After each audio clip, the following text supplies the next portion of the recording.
Imagine being one of these countries that he wants to get involved in the war. Like today he said they hit Saudi Arabia, Qatar, the UAE, Kuwait. Nobody expected that. We were shocked. They fought back. Everyone expected that.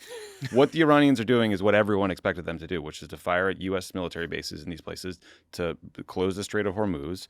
And I don't think most experts I talk to figured that Iran would view this as existential and they would punch back as hard as they possibly could, which probably meant creating an economic cost. And now there's all this reporting that Trump was high on his own supply after Venezuela, and he either dismissed or ignored warnings about how much more complicated an Iran operation would be. And now we're in this mess. And Axios described his staff as having, quote, buyer's remorse, but he refuses to back down. So every step is escalatory.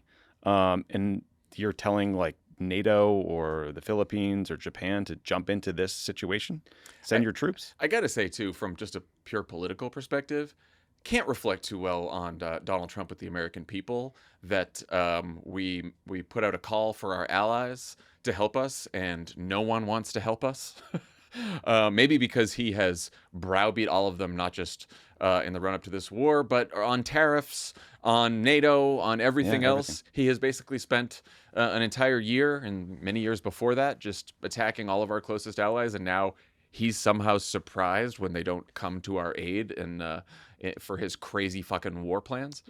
Yeah, he didn't tell us why he was doing this. He clearly didn't tell them either. Yeah, to Tommy's point, like maybe the most predictable outcome, like I think you can go back and find papers that say, well, in the event that the supreme leader is killed, Iran would view it as an existential threat and therefore might resort to closing the Strait of Hormuz and firing upon other neighboring countries. Like it's sort of just, and the exercise of what would happen, this is what people said would happen, but you're completely unprepared for it. And going around to talk to allies about how they could help after the fact rather than before. Like, do you guys know about, Leroy Jenkins is? I know he gave no context for you, listener. Just YouTube it for when you have a second.